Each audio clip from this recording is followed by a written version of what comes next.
Keinformasi lainnya pemirsa, Komisi 3 DPR RI memanggil Polres Sleman dan Kejaksaan Negeri atau Kejari Sleman pada hari Rabu kemarin untuk meminta penjelasan terkait kasus Hogi Minaya. Hogi sebelumnya dijadikan tersangka usai menolong istrinya yang dijambret. Hogi Minaya mengadukan nasibnya ke Komisi 3 DPR Rabu 28 Januari 2026. Dalam rapat yang juga dihadiri jajaran Kapolresta Sleman Kombes Pol Edi Stianto dan Kepala Kejari Sleman Bambang Yuniarto. Hogi datang ke DPR didampingi istrinya Arista serta tim kuasa hukumnya. Ketua Komisi 3 DPR RI Habibur Rahman menyebut kasus ini sangat memprihatinkan. Bahkan Habib menyebut kasus ini tidak memerlukan restoratif justice. Sementara dalam pemaparannya, Kapolres Sleman Kombes Pol Edi Stianto mengungkapkan perasaan dilemanya dalam memproses kasus hukum Hogi Minaya. Di satu sisi, Edi mengerti maksud Hogi yang membela istrinya yang menjadi korban penjamretan. Namun di sisi lain, ada dua nyawa manusia yang hilang dan tidak dapat dinilai dengan materi. Hati saya tentunya seakan terkapar dengan sebuah dilema.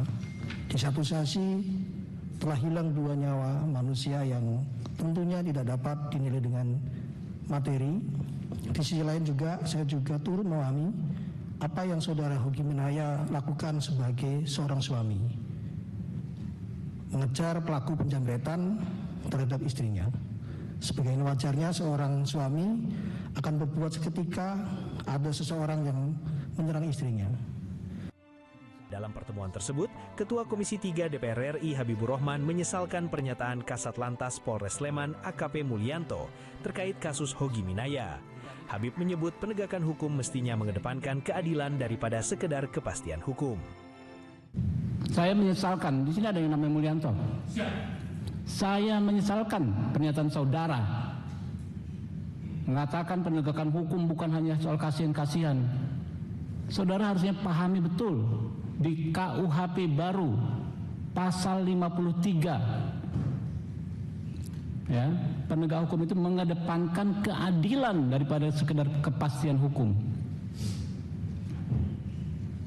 Kita seharusnya nggak perlu rapat kayak begini, tapi apa caranya kami kalau nggak selain dengan memanggil seperti ini ya.